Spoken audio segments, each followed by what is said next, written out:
Students, अब देखिए Newton Raphson method. जैसे हमने अब तक किए हैं आपके पास रेगुलर फोर्स मेथड और दूसरा किया है आपका सिकेंट मेथड। दोनों के दोनों मेथड आपके पास क्या हैं, जो भी आपके पास ट्रांसेंडेंटल या अलजेब्राइक इक्वेशन है उनका अप्रोक्सीमेट सॉल्यूशन फाइंड आउट करने के लिए ये दोनों क्या है आपके पास इटरेटिव मेथड्स हैं। तो इन दोनों की तरह आपके पास न्यूटन रैप्सन भी क्या है आपके पास, आपकी जो भी इक्वेशन दे रखी है चाहे वो ट्रांसेंडेंटल हो चाहे अलजेब्राइक हो, उनका अप्रोक्सीमेट सॉल्यूशन फाइंड आउट करने के लिए एक मेथड है। ठीक है, इसमें भी हमें जो रूट मिलेगा आपके पास वो क्या मिलेगा, अप्रोक्सीमेट रूट मिलेगा। अब इस मेथड से जो आपका रूट मिलेगा उसके लिए क्या प्रोसेस है वो देखो। न्यूटन रैप्सन मेथड में हम क्या मान के चलेंगे कि आपके पास एक्स नोट तो क्या है, अप्रोक्सीमेट रूट। ठीक है, अप्रोक्सीमेट रूट मान लिया, और एक्स नोट प्लस एच को क्या मान लिया आपने, एग्जैक्ट रूट मान लिया। ठीक है, एच क्या है आपके पास, small quantity, means x naught plus h तो आपके पास एग्जैक्ट रूट था, और एक्स नोट क्या है आपके पास, अप्रोक्सीमेट रूट। तो देखो, अगर ये आपके पास एग्जैक्ट रूट है तो इस पॉइंट के ऊपर फंक्शन की वैल्यू कितनी हो जाएगी आपके पास, 0 हो जाएगी।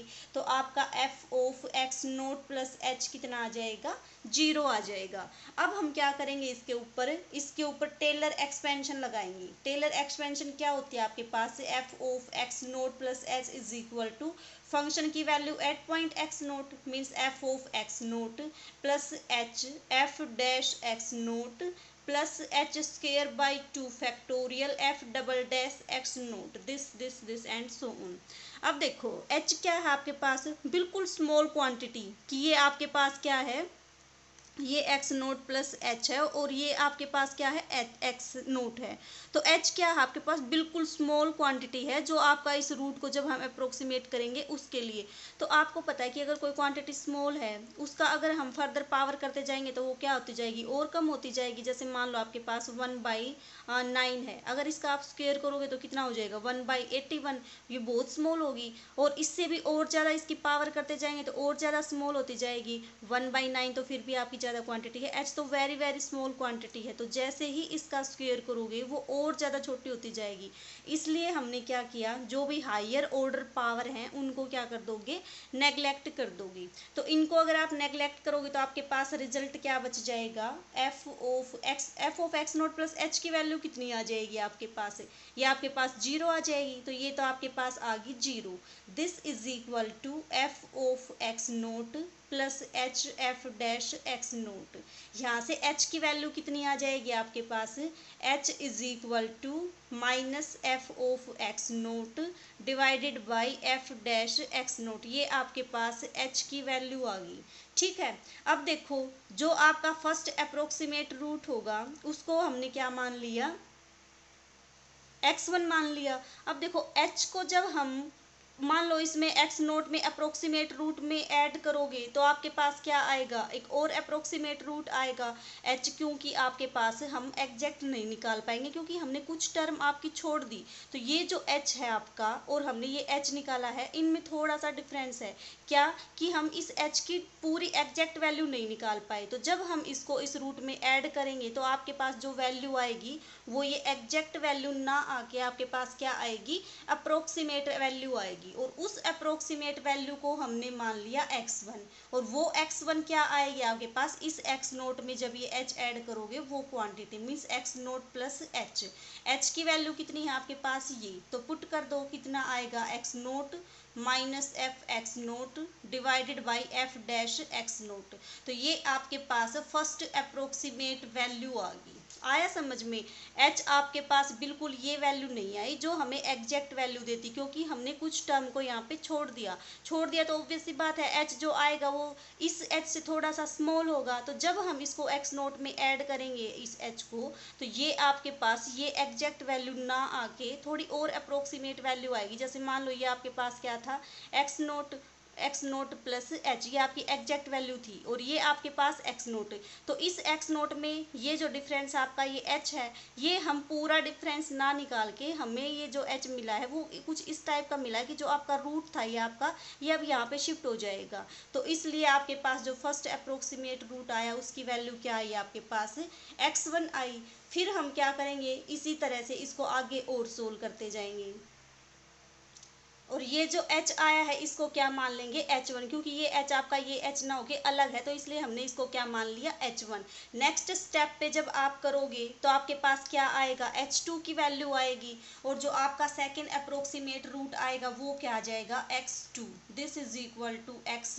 अब ये आपका क्या है, x नोट। अब की बार कितना आ जाएगा आपके पास, x1 माइनस फंक्शन की value at x1 divided by derivative की वैल्यू एट पॉइंट x1।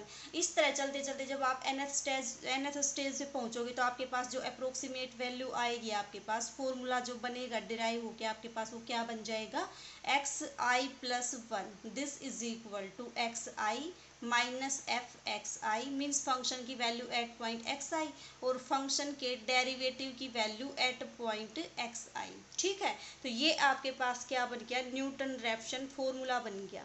ठीक है, अब देखो न्यूटन रैप्सन फॉर्मूला इवेलुएट करने के लिए आपके पास वर्किंग रूल क्या बनेगा। पहला रूल तो क्या होगा आपके पास कि ये कोई इक्वेशन होगी आपकी F X is equal to 0। फिर सेकंड स्टेप पे आप क्या फाइंड आउट करोगे, इसमें जो आपका पीछे किया था हमने रेगुलर फोल्सी और सीकेंट मेथड, उसमें हमें 2 पॉइंट चाहिए थे, एक तो एक्स नोट, दूसरा x1। उन दोनों के बीच में रूट लाई करता था और हम क्या करते थे, उनकी वैल्यू इवेलुएट करते थे और फॉर्मूले में पुट करते थे। लेकिन इस केस में आपका ऐसा नहीं है, हमें सिर्फ एक ही रूट की आवश्यकता है, एक एक्स नोट पॉइंट की। और एक्स नोट कैसा पॉइंट है आपका, जो एग्जैक्ट रूट के नज़दीक रूट है। तो जो न्यूटन रैप्सन फॉर्मूला है उससे अगर हमें रूट निकालना हो तो हम कैसे निकालेंगे, हम एक रूट के नज़दीक अप्रोक्सीमेट रूट लेके चलेंगे एक्स नोट। ठीक है, एक्स नोट कोई क्या है आपके पास, अप्रोक्सीमेट रूट, और इसी पॉइंट के ऊपर आप फंक्शन की वैल्यू फाइंड आउट करोगे और फंक्शन के डेरिवेटिव की वैल्यू फाइंड आउट करोगे। 2 पॉइंट की नीड नहीं है अब यहाँ पे, हमें कितने पॉइंट की नीड है, सिर्फ एक ही पॉइंट की, और वो है आपका एक्स नोट, और वो किसके नज़दीक है, आपका एग्जैक्ट रूट के नज़दीक रूट है आपका। ठीक है, तो अब ये जो 3 चीज़ें आपके पास आ जाएंगी, इस फॉर्मूले में पुट कर करके इनको क्या करोगे, इवेलुएट करोगे। देखो एग्जाम्पल से करते हैं तब और अच्छे से क्लियर होगा।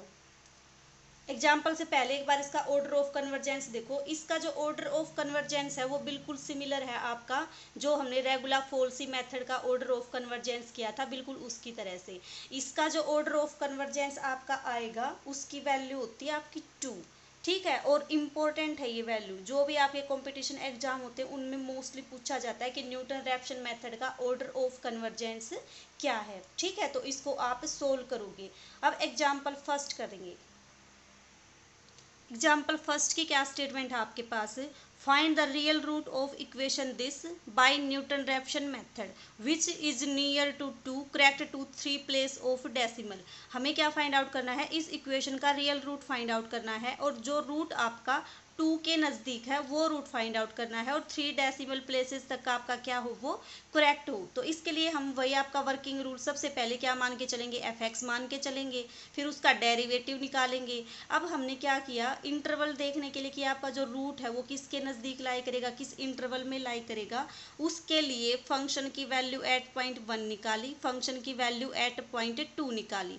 ठीक है, तो 2 के ऊपर वैल्यू आई 4, 1 के ऊपर वैल्यू कितनी आई -10, मीन्स अपोजिट साइन की। तो आपका इस इंटरवल में इस इक्वेशन का रूट लाई करेगा। हमें तो वो रूट फाइंड आउट करना है जो 2 के नज़दीक हो। तो इसका मतलब इसने देखो एक इनिशियल पॉइंट दे दिया ना एक्स नोट, तो 2 को हम क्या मान के चलेंगे, एक्स नोट मान के चलेंगे। एक्स नोट आने के बाद जो आपका न्यूटन रैप्सन मेथड है उस वो क्या होता है आपका, ये होता है, इसमें वैल्यू पुट करके आप सोल्व करोगे, आपके पास आएगा रिजल्ट। अब पुट करते जाएंगे हम सारी वैल्यूज। x1 क्या आएगा आपके पास, फर्स्ट अप्रोक्सीमेशन, तो x1 कितना आएगा, जो जो वैल्यूज आपने इवेलुएट कर रखी है उनको पुट कर दो, आपके पास x1 की वैल्यू आ जाएगी। सिमिलरली आप क्या निकालोगे, x2 निकालोगे। x2 के लिए यहाँ पे क्या चाहिए, x1, तो आपके पास किसकी वैल्यू आ जाएगी, x2 की। फिर क्या निकालोगे, x3 की वैल्यू कितनी आई, ये तो देखो 3 डेसिमल प्लेसेस तक आपके पास क्या आ गई, करेक्ट वैल्यू आ गई। न्यूटन रैप्सन मेथड में हम आगे आगे बढ़ते जाते हैं, जैसे एक्स नोट था, फिर एक्स वन आया, फिर एक्स नोट को छोड़ देंगे, एक्स टू के लिए एक्स वन को कंसीडर किया, सिमिलरली एक्स थ्री के लिए एक्स टू को कंसीडर कर देंगे। जैसे सीकेंट मेथड था बिल्कुल उसी की तरह। रेगुलर फोल्स में तो फिर भी हमें चेक करना पड़ता था, दोनों के ऊपर वैल्यू निकालनी पड़ती थी और वो सारा सिस्टम था। इसमें हमारे पास सिर्फ एक ही पॉइंट के ऊपर वैल्यू फाइंड आउट करनी होती है। तो इस तरह से आप न्यूटन रैप्सन मेथड के जो क्वेश्चन है उनको सोल्व करोगे।